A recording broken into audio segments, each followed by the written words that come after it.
Hollywood, California, Monday, January 18th.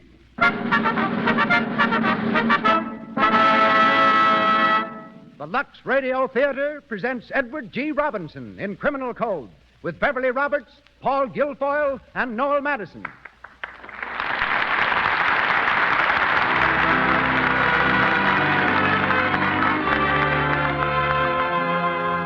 Lux presents Hollywood. Our stars, Edward G. Robinson, Beverly Roberts, Paul Guilfoyle, and Noel Madison.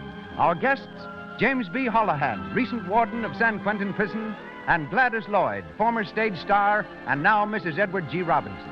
Our producer, Cecil B. DeMille. Our conductor, Louis Silvers. Once again, the makers of Lux Flakes welcome you all to another hour in Hollywood at the Lux Radio Theater.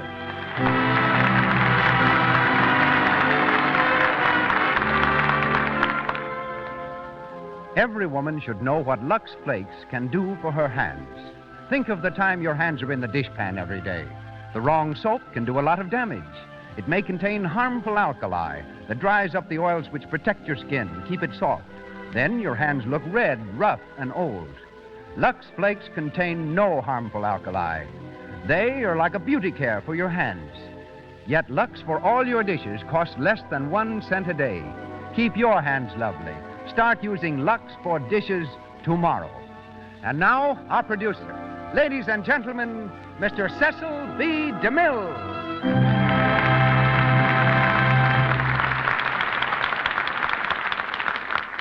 Greetings from Hollywood, ladies and gentlemen. What Mark Twain said about the weather of New England may be said about the character of Edward G. Robinson. It has a sumptuous variety that compels the stranger's admiration. His first success as an actor came in a vaudeville sketch which he wrote himself. It was followed by a brilliant career on the stage, including 10 productions with the New York Theater Guild, topped by his appearance in the title role of The Kibitzer, of which he was co-author.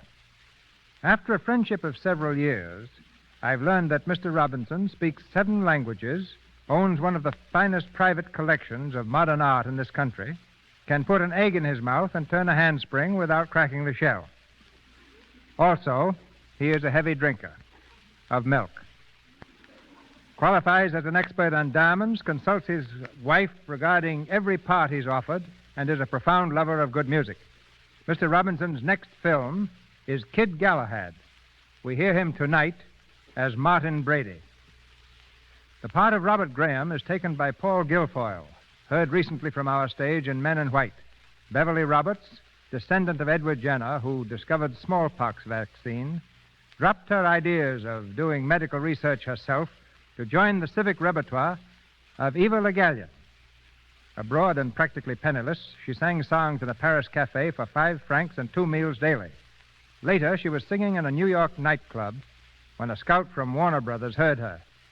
Rushed to Hollywood, Miss Roberts has made 5 pictures in 9 months and is currently starred in God's Country and the Woman. Tonight, she becomes Mary Brady, the warden's daughter. Noel Madison plays the part of Galloway. Thus acquainted, we now present our stars in person. Ladies and gentlemen, Edward G. Robinson, Beverly Roberts, Paul Guilfoyle, Noel Madison in the Lux Radio Theater production of Martin Flavin's play, Criminal Code.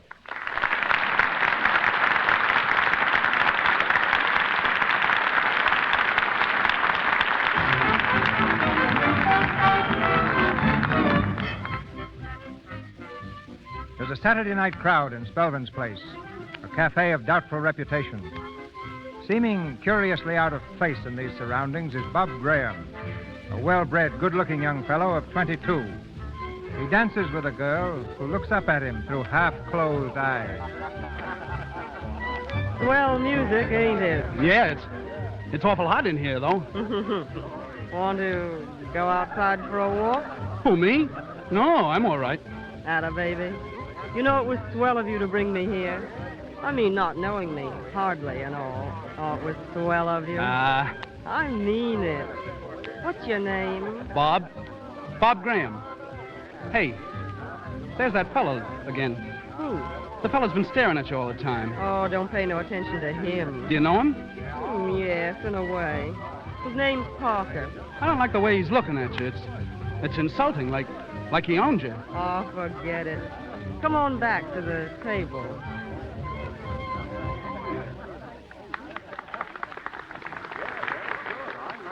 Feel all right now? Well, sure, I'm okay. Hello, Gertie. Oh, hello, Mr. Parker. Having a good time? Sure, why not? Well, come on over to my table. I got a party there. Thanks, but I'm with Mr. Graham. Sorry. Oh, come on now. Keep your hands to yourself. Hey, just a minute, Mr. Parker. What? If the lady wants to go with you, it's all right. But if she wants to stay here, she's going to stay. Hey, listen, kid, I know her. She'll go where the cash is easiest. Why, you... You take that back. You apologize, do you hear? Beat it, kid. Apologize. Go on before you get in trouble. Come on, Bob, let's get out of here. You're staying, Gertie. Sit down. Take your hands off of you, dirty... Why, you... Look out, he's got a gun! What happened? He hit him with a bottle. Come on, get out, Bob, get out of here. No, I... Say, what's the matter? What started this fight? I seen the boss's fella here. He hit Mr. Parker with a bottle. He insulted this lady. I didn't mean to hurt him, but he reached for a gun. I thought he... Yeah? Well, hold on to this guy, Eddie. I'll get the cops.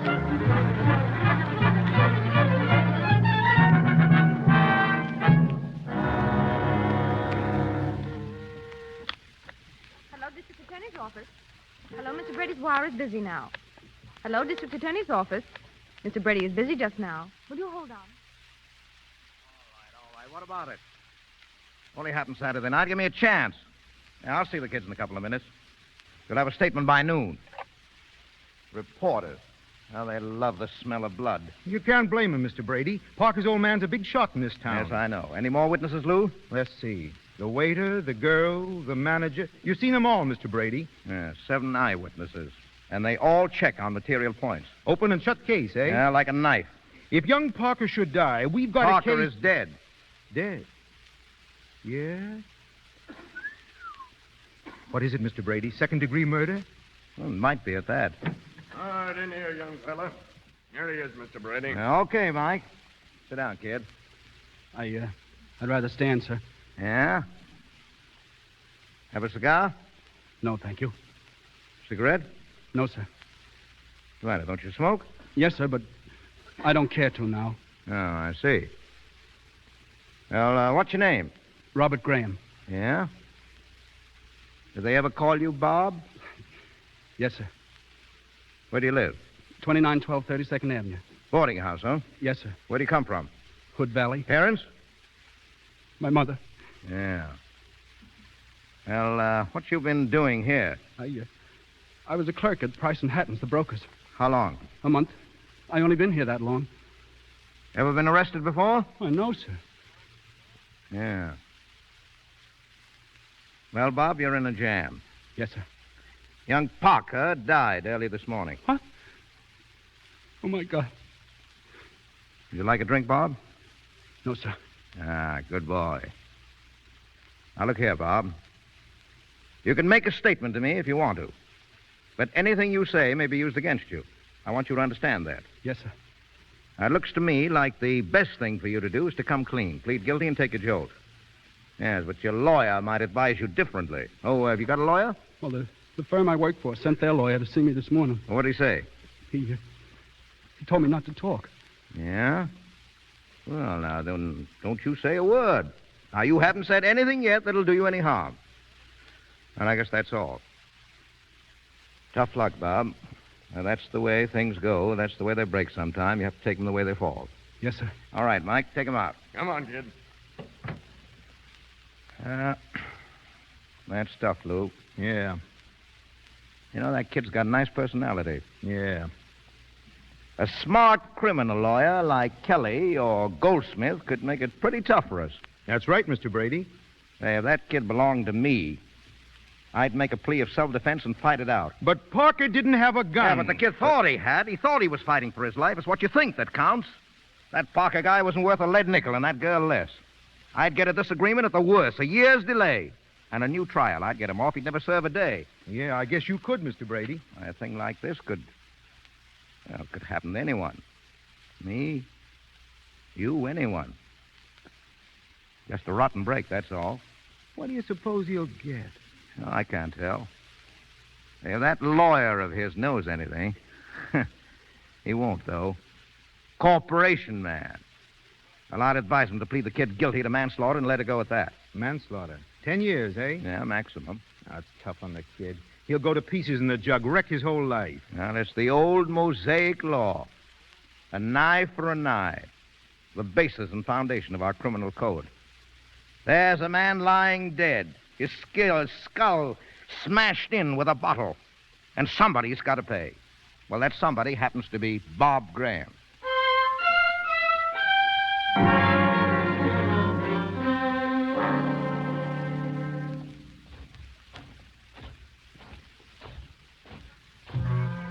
Robert Graham, manslaughter, 10 years, number 23499.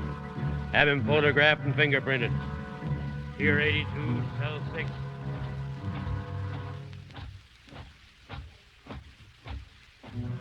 Number 23499. Manslaughter, 10 years. Previous occupation, broker's clerk. Put him in the jute mill. We can't use any more clerks.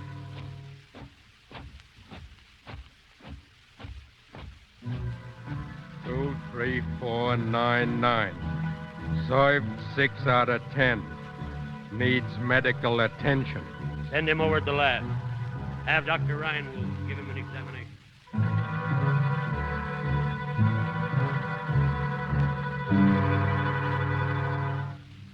All right. You can put on your shirt now. You're not sick, do you understand? You say you have no appetite. You can't sleep. But physically, you're not sick. What do you say, Dr. Kellogg? Nothing physically wrong. You see, I can find nothing wrong with you.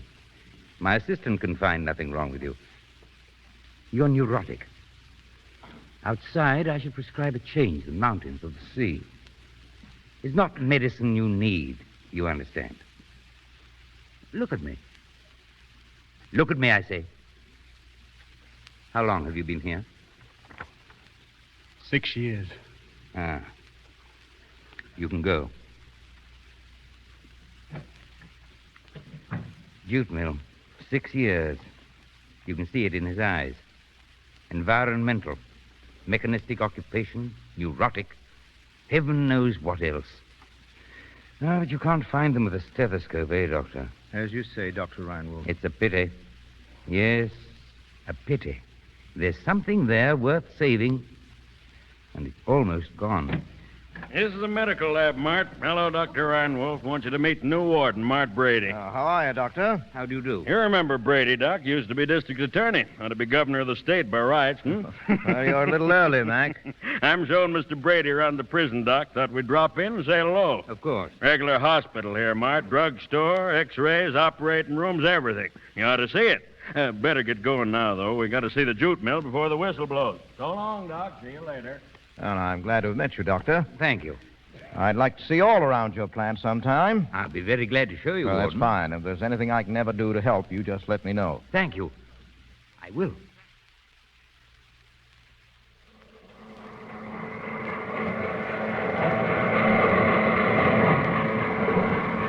There, take a slant at that. Some factory, eh? 5,000 bales per day. 5,000? Why not? There's 2,500 men in here. Speed 'em up. Make the crooks earn their keep. That's what I say. Well, that's pretty tough on them, isn't it? Tough? Ah, they like it, Mart. Gives them something to do, something to think about. Yeah, I guess so. You see that bird, Mart? The fellow down there by the machine? Yeah? That's Jim Fale. Jim Fale? Yeah, yeggman, train robber, sharp as a trap and slippery as an eel. One of the worst we got. It takes 2 cards to hold his record. Yeah. Say, who's that kid working next to him? Huh? Oh, I don't know. Just a punk, I guess. Well, not such a good idea, is it, letting a young kid mix with the hardened criminals? Oh, what's the difference? They're all crooks, Mart, every one of them. Yes. Well, let's go. You'll want to see them eat their supper, Mart. It's quite a sight, I'll tell you.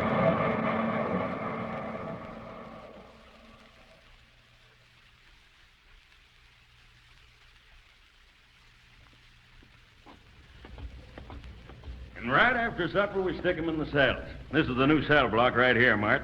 You see those men standing in line outside the cages? Yeah? When the bell rings again, you'll see a funny thing, Mart. Yeah, what are they doing there? Anything they like. Talk, smoke, read, play cards, anything. Till 9 o'clock. No, that's tough. That's pretty tough. No, they like it. They're champing at the bit to get in now. Keep your eyes open, Mart. Mark time. Now.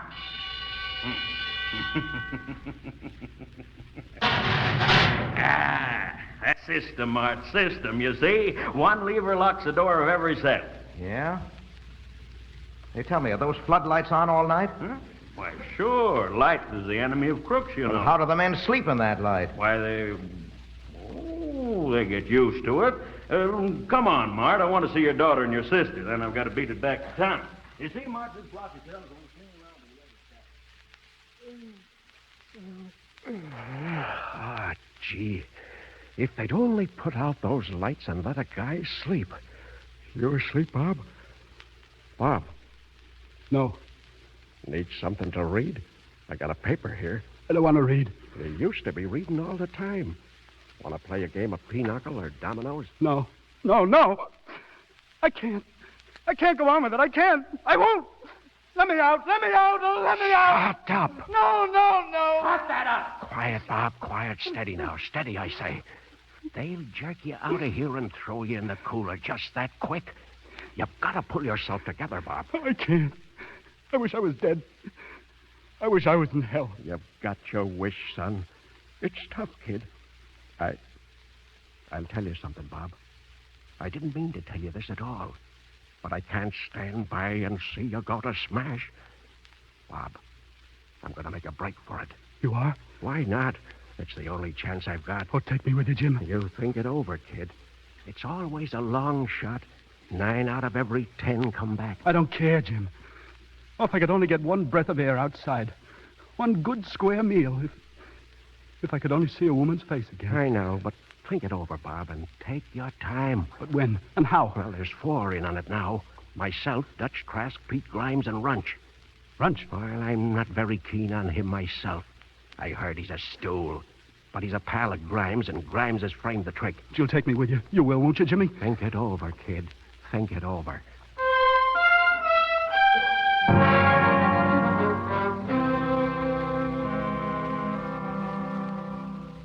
I tell you, Mary, this is no place for your father. He'll never be happy here.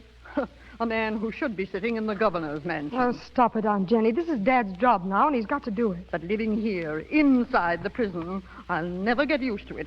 It gives me the creeps. And all the children put to bed for the night. You know where they are, Mart? Every one of them. Yeah, we know that. Hello, Dad. Hello, Mary. Hello, Mac. Well, Mary, how are you, dear? How are you, Miss Brady? I shall never get accustomed to this, Mr. McManus.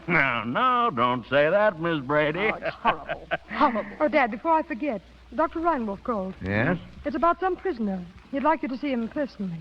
Here's the name. I wrote it down. Robert Graham, 23499. Recommend change of environment. Graham. That name's familiar, but... Hello? Call Dr. Reinwolf, please. Tell him I'll see that prisoner tonight. All right, I'll see him now. What is it? You have your dinner now, sir? Yes. Run along, Mary. I'll be with you in a minute. Come on, Auntie. You staying, Mac? No, but I'll be up again soon. Goodbye, Mary. Bye, Miss Brady. I'm afraid so. Yeah. Well, Mart, I'll say so long. Yeah. Mart, you won't mind a bit of advice from an old friend. Oh, no. What is it, Mac? I know there isn't much about crooks I could be telling you. I guess not. You're a big man, Mart. Much too big a man for this job. It's only a temporary thing, I know. Oh, is it? Well, I'm not kicking. You've got to play the cards the way they fall. They've shelved you for a while, but, well, don't let anything go wrong in here. Don't let them get anything on you, Mart. Yes, I know. There's only one way you can run a prison. Heels on their necks. Now, don't pay too much attention to Reinwolf. He's a good doctor, but he's a nut. He's full of theories about this and that. Yeah? Now, Captain Gleason, he's your best bet. Level-headed, cold as ice, and he knows the game from A to Z. Eternal vigilance. That's the ticket. Don't let him pull any monkey tricks. Yes, I'll take care of it. A jailbreak or a killing, Mart. You know what that would mean. Sure. Well, I gotta beat it or I'll miss my train. Goodbye and good luck, Mart. Thanks, Mac. So long, Mac. Come in. Come on, in you go.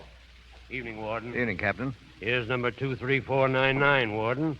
Dr. Reinwolf said you'd see him. That's right. Here's his record, sir. Oh, thanks. Sit down, Graham. Your name is Graham, isn't it? Look up here. Do they ever call you Bob? You hear the warden talking to you? Now, easy, Gleason. Well, Bob, I don't know what you're here for. These cards don't tell much of a story, It's but... the Parker case, Mr. Brady. Parker? Yes, sir. Young Parker that was killed 6 years ago. Yeah? Oh, yeah. Yeah, I remember now. Well... Well, Dr. Reinwald recommends a change of environment. I guess he means to take you out of the jute mill. Would you like that, Bob? Would you? I don't care. You can do what you want. How would you like to be my chauffeur? I need one. I don't care. Dad, we're waiting. Oh. I didn't know you were busy. Oh, that's all right, Mary. This is Bob Graham. He's going to be our chauffeur. Oh. Are you? Well, I'm sure you'll be a good one. Well, thanks. Thank you. I'll do my best. Good boy. We'll get along all right, won't we, son? I sure will get along fine.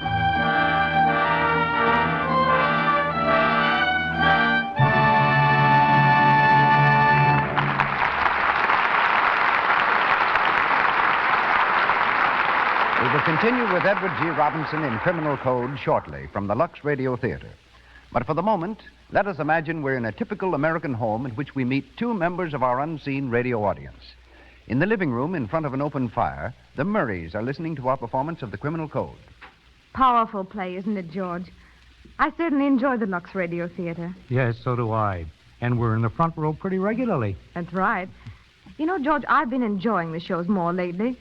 I haven't had a lot of odd jobs to do while I listen.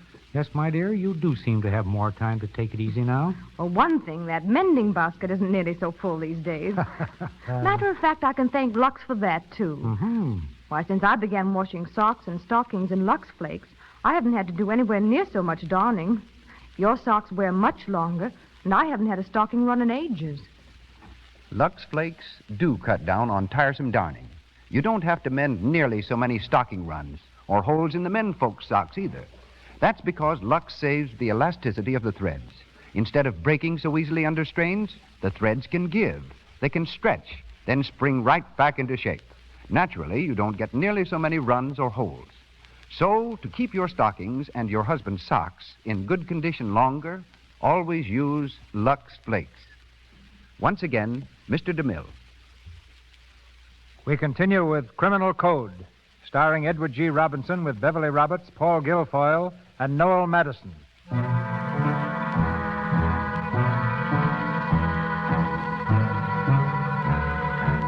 6 months have passed. Prison routine has droned endlessly on, interrupted only by Jimmy Fale's futile break for freedom. In the living room of the warden's apartment, Mary is fastening the buckles of a suitcase. Dr. Reinwolf appears in the archway. Oh, excuse me. Yes? Oh, Dr. Reinwolf. Come in. Miss Brady, your father tells me you're going away. Oh, just for a week or 10 days. Won't you sit down? Oh, thank you. No, I'm sorry that you're going, even for so short a time. The miracle that you performed in 6 short months... Miracle? Yes. The reconstruction of a man. Oh, you mean Bob? Bob Graham? Yes. Well, what have I to do with that? I don't know. A curious phenomenon. The raising of Lazarus from the dead wasn't more curious.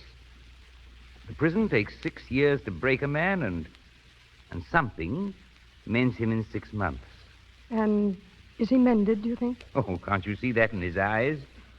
For my own records, I've taken the trouble to investigate his history and his crime. Yes? It wasn't a crime at all. It was an accident. Oh. I thought perhaps you might care to see the file. Oh, yes. Yes, I would. It's in this envelope. Your father was state's attorney at the time. No doubt he can confirm or supplement the facts. My father is a just man, a kind man.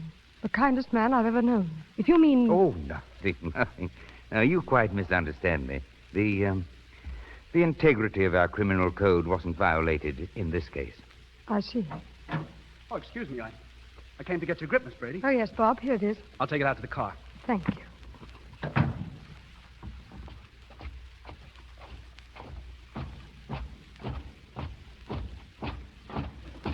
Hey, Bob.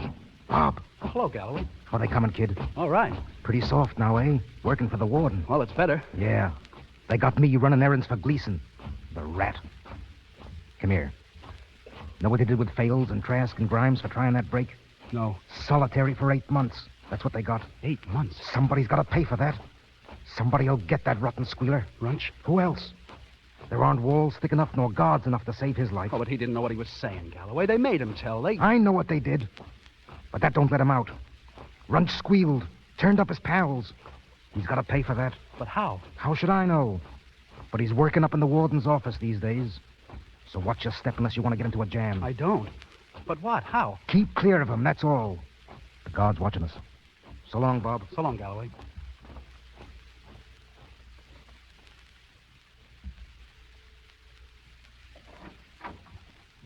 Bags in the car, Miss Brady. Thank you, Bob. Will you be gone long? Only a few days. Oh. Is there anything I can do for you, Bob, outside? No, thank you. Anyone I can see? Oh, there isn't anybody now. My mother died 3 years ago. Oh, I didn't know. She used to come and see me every month until she died. It kept my courage up. Afterwards, I began to slip, I guess. You know, it's awful hard to try and make yourself believe that it's worthwhile to try. I know. They all think they've had a rotten deal. That's all you hear. Bad luck, tough breaks. That's all they talk about. It gets under your skin in time, and it fills you up with bitterness and hate. That's all there is in here. Bob, are you bitter? No, not now. I was, but I seem to see more clearly now. My father's trying to get you parole. Yes, I know. But that doesn't matter so much to me now. Well, why do you say that? Well, I mean, if you stay here. Oh, you don't mean that. Yes, I do. It isn't like it was before at all. If I can see you every day, just to see you, then when they lock me up at night, there's something to think about, to wait for until tomorrow. Bob, what will you do when you're free again? I don't know. I've thought a lot about it, too. Do you think it'll make any difference to people? What? That I've been in prison? It shouldn't. No, it shouldn't, should it? When a thing is paid for, that should end it, but... Well, they don't think that in here. They say it does. They say that's why so many who go out come back. Would it make any difference to you? No, Bob. Mary. For heaven's sake, Mary, are you still here? Why, I'm just leaving, Aunt Jenny. Goodbye. Goodbye, dear. Have a good time. Goodbye, Bob. I'll walk to the car with you.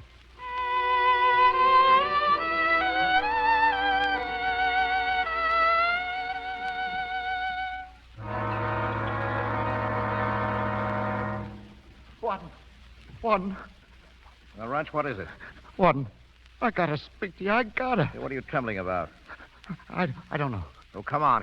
Pull yourself together, Runch. There's 8 feet of stone wall between you and the yard, and iron gates down there with guards on either side. Oh, they'll get me, so they'll get me. I know they will. Oh, can't you get me out of here? But I'm doing what I can. I never meant to squeal. I couldn't help myself. A guy that squeals ought to have a break, a chance for his life, or run for it. It's like the death house waiting here. Oh, you're off your nut. Oh, come in, Bob. Yes, sir. That's all, Runch. You can go. Yes, Warden. You want to see me, sir? Yeah. I want to talk to you. Sit down, Bob. Thank you, sir. Bob, I'm trying to get you out of here. Yes, sir, I know. Now, it isn't as easy as it sounds. The system's like a big machine. You go in one end and come out the other, see? Yes, sir. Now, you've done almost 7 years out of your 10. Your record's clean. You're eligible for parole. I'm doing what I can to get you out. Yes, sir. You're pretty bitter, maybe. I don't know. No, sir. Not now. Ah, well, so much the better for you. Most prisoners are, and then the fight goes on forever. You only paid according to the law, that's all. The state's attorney has to fight like mad for that. For every man he puts behind the bars, a dozen slip between his fingers. He has to fight the press and maudlin public sentiment and... What's that? I think it's in the recreation yard behind the jute mill, sir. Yeah? A fight, maybe. Yeah? Well, wait here till I come back.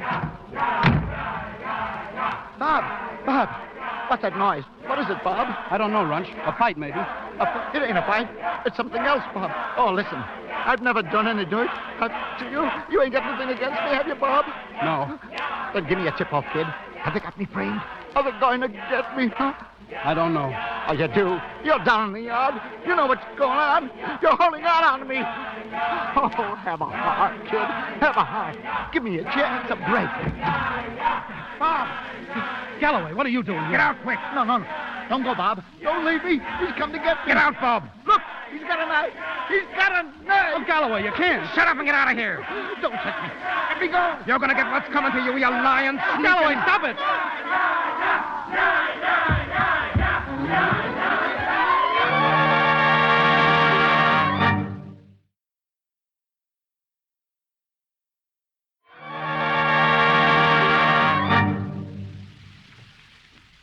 Well, Doctor? Come on. What is it? He's dead, Warden.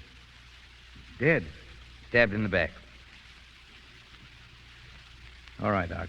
Cover him up. I'll send for you later. I'll be in my office. Gleason. Yes, Warden? How did it happen? How could it happen? That commotion in the yard. They drew you out of here and gave it to him in the back. Yes, I know, but who did this? If you ask me, Warden, it was that driver of yours that turned the trick. Young Graham. Graham? Oh, you're crazy, Gleason. Why would he? What was this to him? You never can tell what's working in their heads. Oh, forget it. The bird who planned this trick came either from the prison corridor or from the hall. Graham. Go on, use your nut. I tell you, he didn't do it. He was here when you left. If he didn't murder Runch, he must know who did. Yeah, I guess that's right, Gleason. I guess he does. So, come in, Bob. Yes, sir. Oh, Gleason. Yes. You better round up the clerks in the turnkey's office. Check them all for bloodstains before they have a chance to wash them off. Right. Bob, come here. Look at me. You didn't kill Runch, did you? No, sir.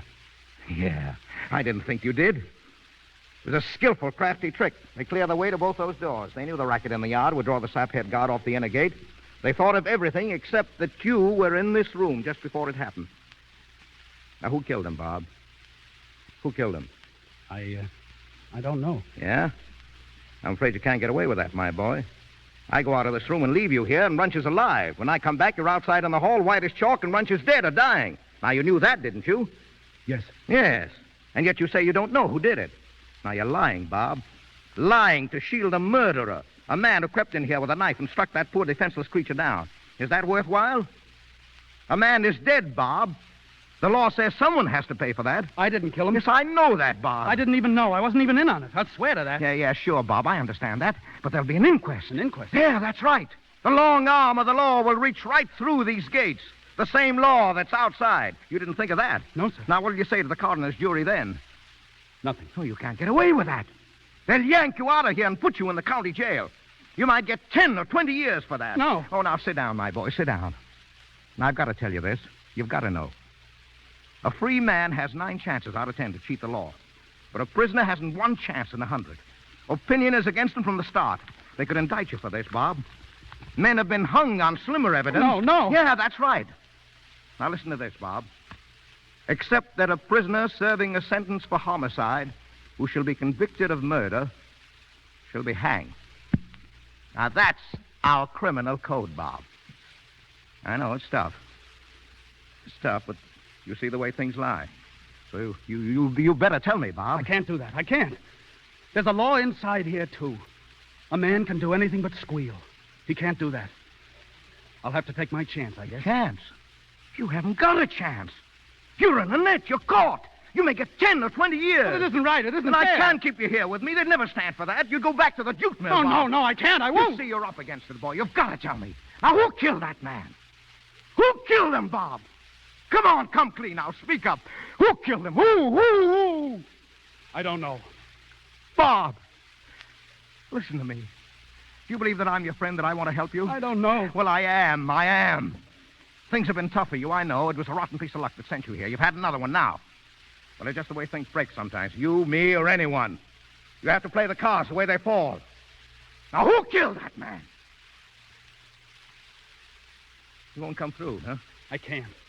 You'll trade your life away to live up to a code that's made by murderers and crooks to cheat the laws of honest men. You're not a crook. That's not your code. It's all I've had. No, this book here in my hand. This is your code and mine. You're not a crook. Don't turn one now. Don't turn your back on this. Who killed that man? No, I can't forget so quickly what I learned in there. I can't do it. I think it's right, their code for them. And I can't go back on it, or them. I can't. I wouldn't be anything then, don't you see? Not anything. I'd be like that thing under the sheet there. No. Bob. Now, look here. I'll give you one more chance. I'll have your parole here next week. You'll be outside these walls. Free, do you understand? Yes. Yes, or rot here in this cage for 3 or 10 or 20 years. A rope around your neck, perhaps. The jute mill every day, day in and day out, week in and week out, year in and year out. Jute, the smell of it that turns you sick. The dungeon now. A bucket meal each 7 days, cold slop, and bread and water in between. No ray of light, no air, no sound, no human voice. Black emptiness, that's all. No, for what? For what? The prison rules. A prisoner must obey. Come on now. Who killed that man? Who killed that man? Come on now, think fast, Bob. Think fast. Who killed him?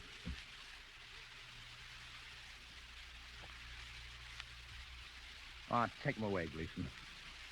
Put him in the dungeon. Lock him up. Yes, sir. Come on, get out. On your way. He won't be so cocky in a week. Yeah, now wait. No violence to that boy. Let no one lay a hand on him. You understand?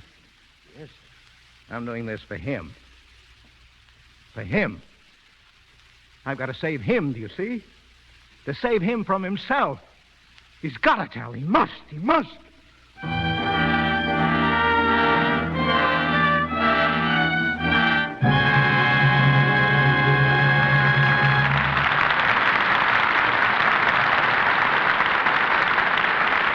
Pause for station identification. This is the Columbia Broadcasting System.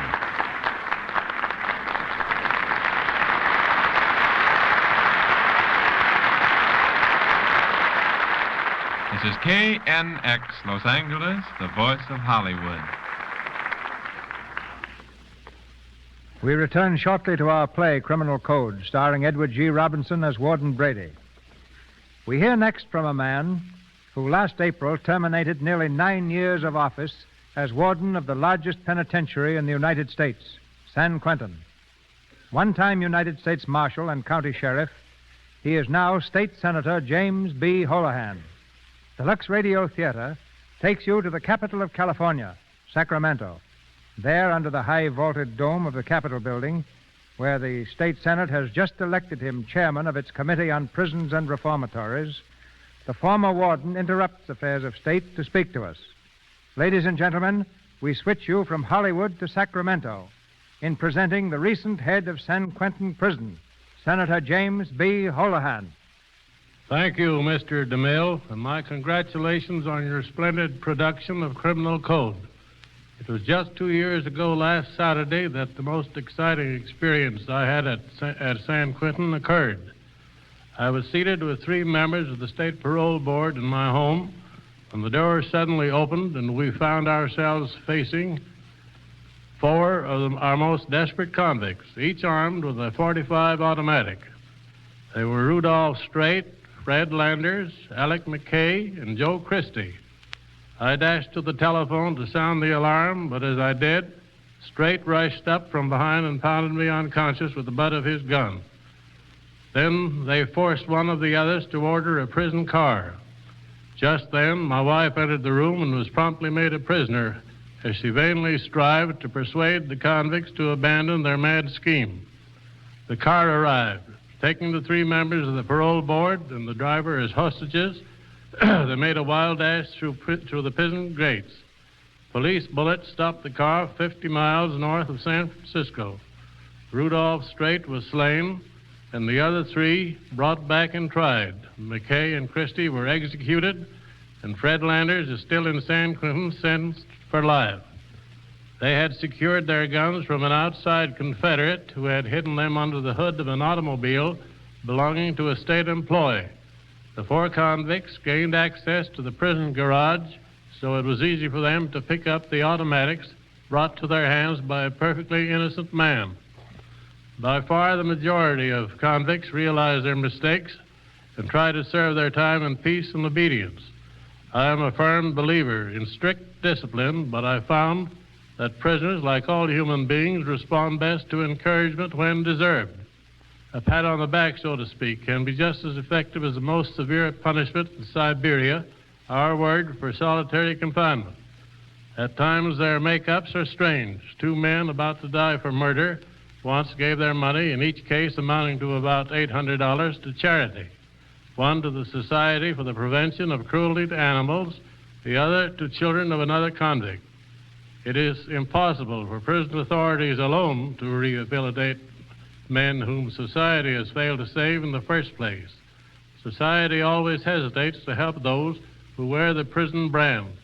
Until this is overcome, our job of rehabilitation can never fully succeed. Thank you and good night.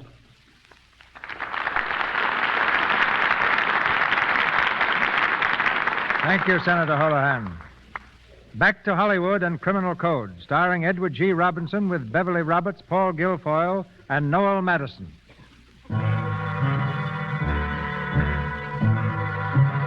A week has gone by. A week Graham has spent in the darkness, solitude, and horror of a cell beneath the ground. During their hour of exercise, his fellow convicts mill aimlessly about in the prison yard.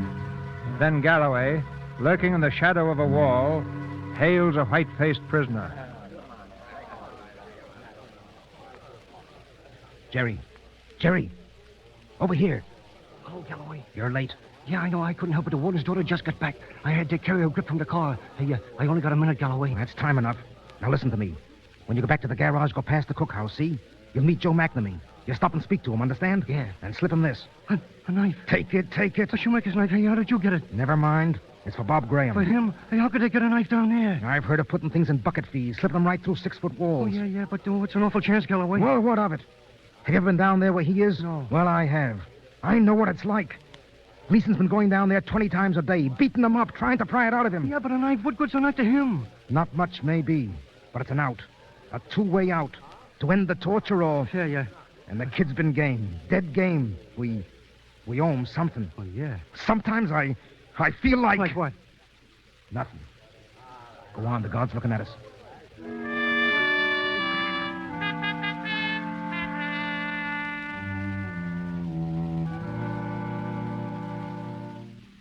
Oh, you wish to see me, Warden? Yes, I do, Doctor. Come in. I want to ask you about Graham. I looked him over this morning, as you ordered. Physically, of course, a week of bread and water in the dark has an effect. Deterioration does occur, but I'm less concerned with that than... Than what? Well, I mean the spirit, the morale, the man himself. Yeah. He's sullen now. It's difficult to see into his eyes.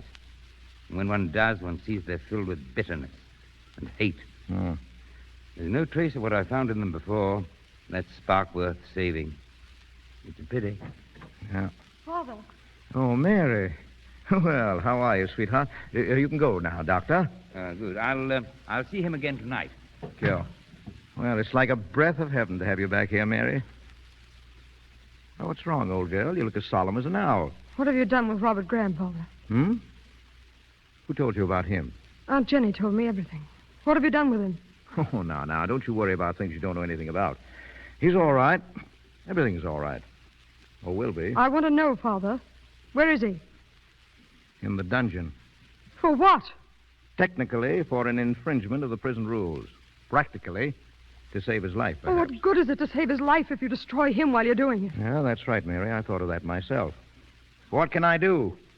His parole's lying here on the desk. It's taken me 6 months to get it. I want to get him out of here. I want to turn him loose.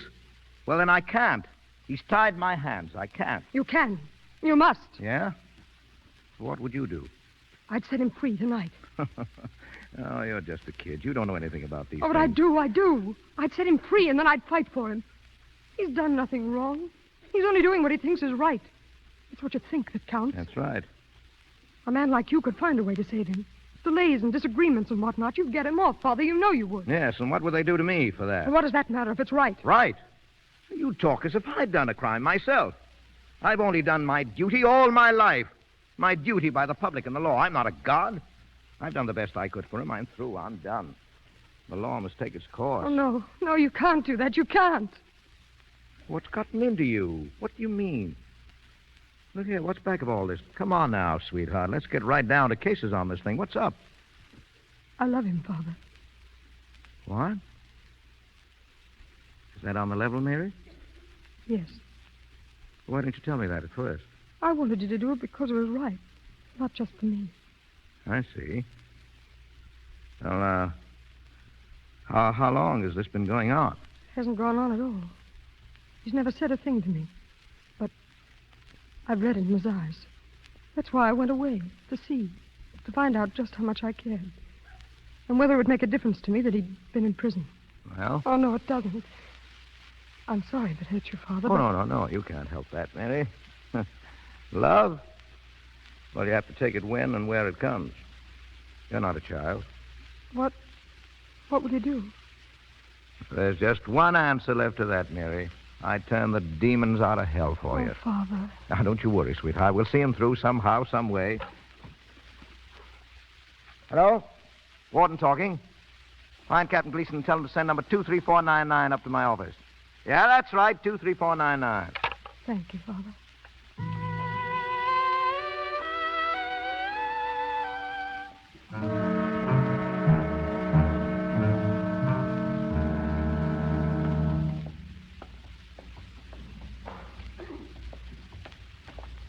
Come on, Kurtz, look sharp.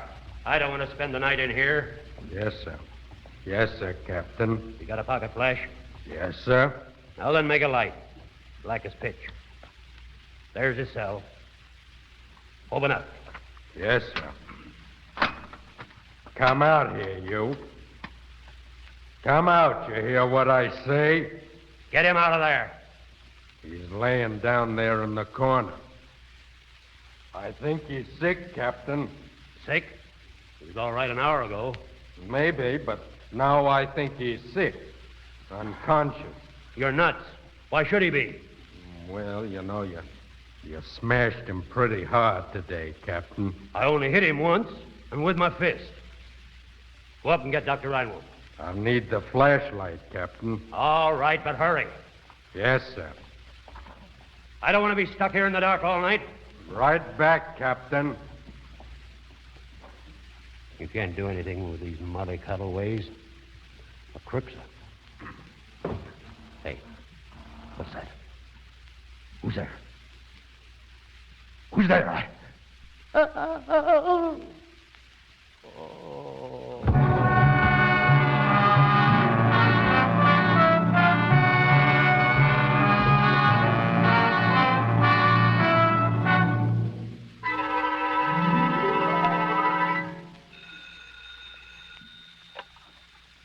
Hello?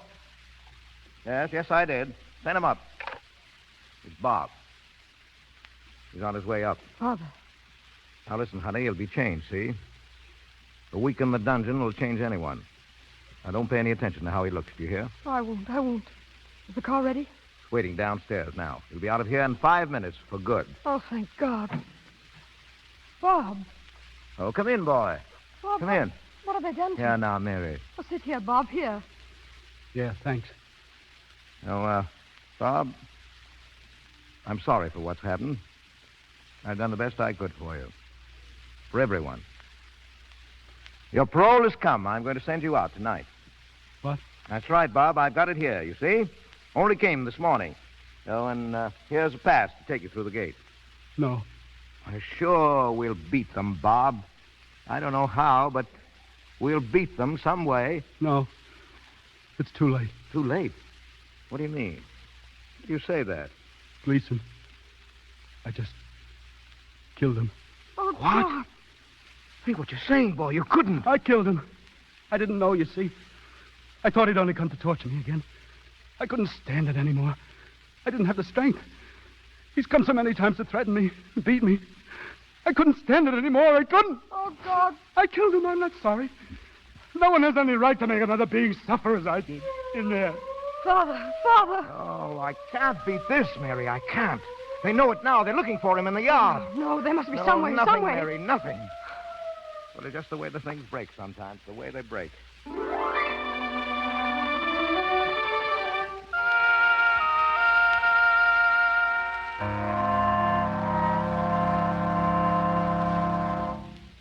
Mary.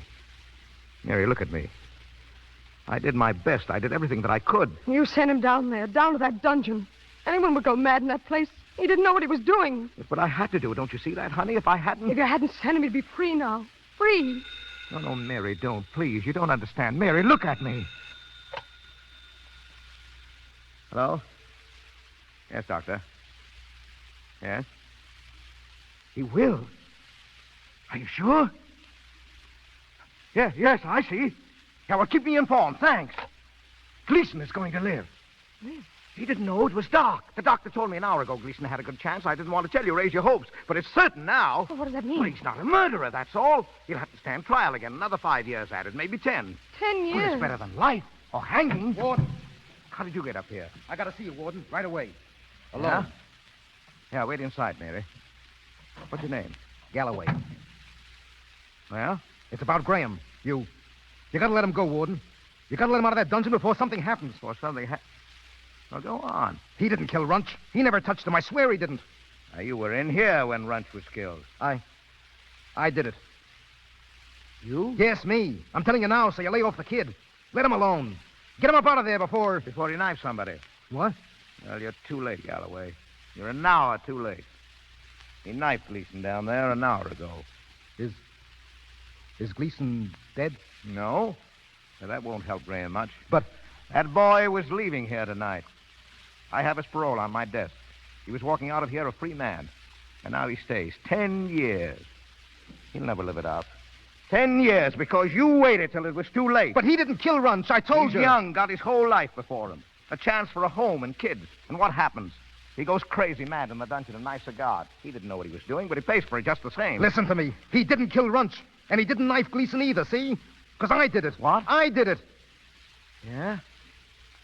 Well, what about Graham's confession? He was off his nut down there in solitary. Maybe he wanted to kill Gleason. Maybe he thought he did. Well, how could you have done it? I've got the run of the place, ain't I? I grabbed the key from the office. I let myself in the side door. I knifed Gleason. Hey, do you know what you're confessing to? Sure. A man can only be hung once. Well, will you sign a statement? Any time you want. All right, Galloway. Go now. Report to Kurtz. Right. Mary! Mary! Yes. Bob's free, Mary. He can leave any time. Free? Yes, he didn't do it, see? But he said... He didn't do it. He didn't know what he was saying. I'm letting him out now. Oh, Father. Well, it's all right, honey. It's all right. He's paid his debt, more than paid it. He had a rotten deal, but now he's got a break, and we'll play it, honey, all of us. We'll play it the way it falls.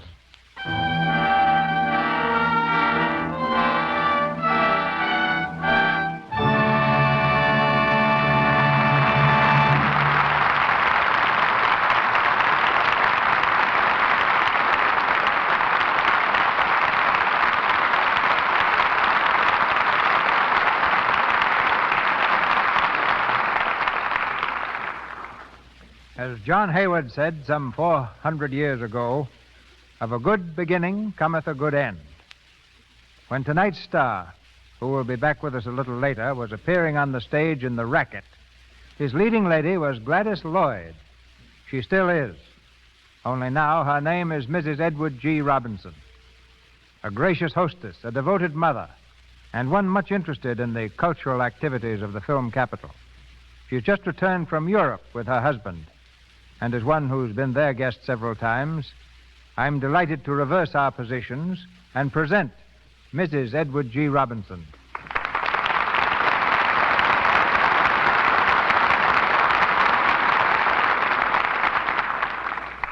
Thank you, Mr. DeMille. When I was in France, I met a doctor who told me of the time that you were very ill in Paris.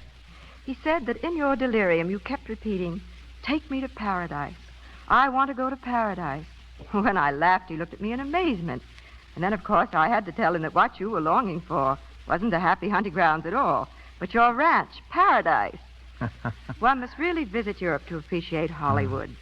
All the culture found abroad flourishes right here in the shadow of the picture studios. Yes, Hollywood attracts the finest musicians, the most talented painters, and the greatest writers. Yes. In the Luxembourg galleries in France hang paintings by the Columbia director, Harry Lockman. Nor do the wives of stars and executives spend their time trying to justify their existence by balancing a teacup on one hand and a square-cut emerald on the other. Mrs. Jessie Lasky is an excellent painter. Mrs. Ernest Boyder, wife of the writer, is a director in the Pasadena Community Theater. Mrs. DeMille, wife of our host, is director of the Children's Hospital, the American Red Cross, and president of the Castelar Creche, a baby's home. And if you're not overcome with culture by this time, I might add that Mrs. Edward G. Robinson spends her time reading scripts, landscaping the garden, collecting rare china, and doing equally important chores such as raising her 2 children. And the rest of your time is your own, huh? Yes, only there isn't any. Did you add to your collection while abroad, Mrs. Robinson? Well, Eddie did most of the collecting, Mr. DeMille. In Paris, he collected snails and frogs' legs. In Copenhagen, beer, and in London, pipes. I thought I knew Eddie pretty well by this time, but when we attended the showing of his picture, Bullets and Ballots, in Copenhagen, he floored me completely by getting up and making a speech in Danish. Maybe it was the beer. I know that it was a short speech and the people seemed to like it, so I'm going to follow his example right now and say thank you all and good night. Good night, Mrs. Robinson.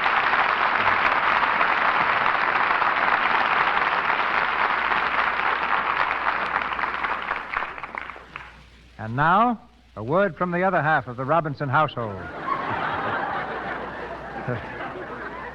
Ladies and gentlemen, Mr. Edward G. Robinson.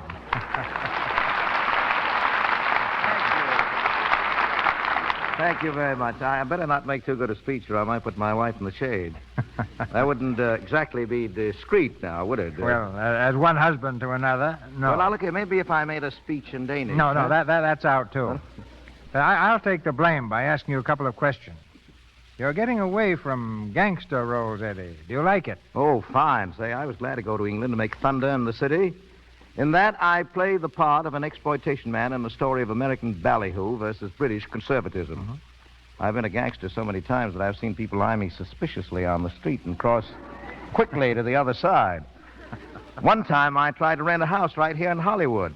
The woman who owned it took one look at me through an opening in the door and not only refused to let me in, but threatened to call the police unless I left at once. Do you ever think of returning to the stage, Jimmy? Yes, but it doesn't look as if I will for some time, homesick as I am to get back on the boards, or even to see a few good shows. Hollywood, as Mrs. Robinson said, has a lot to be proud of, but I wish we had a couple of real Broadway theaters, don't you, Mr. DeMille? Yeah. For both the actor, though, and the listener, the Lux Radio Theater comes nearest to the legitimate state. My thanks and congratulations. Good night. Good night. Good night, Eddie.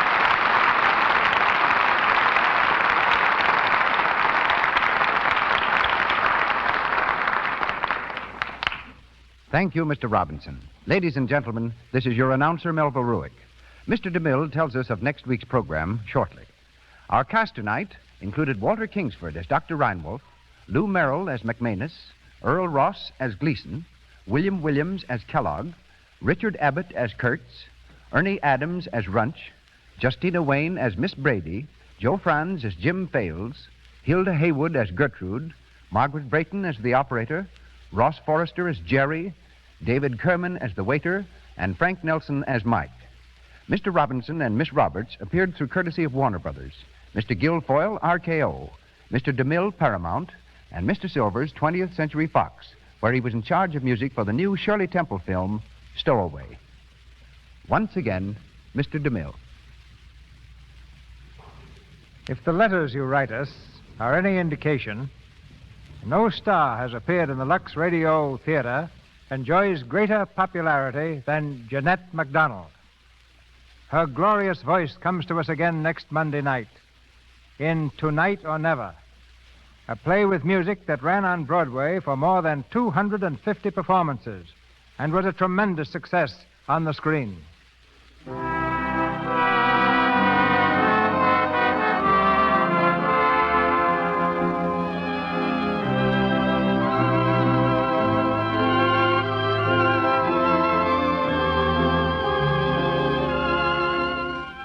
Our sponsors, the makers of Lux Flakes, join me in inviting you to be with us again next Monday night when the Lux Radio Theater presents Jeanette MacDonald with an all-star cast in Tonight or Never.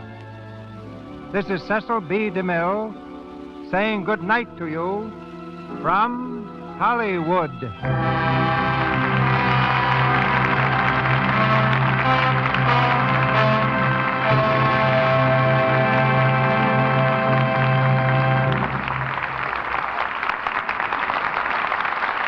This is the Columbia Broadcasting System.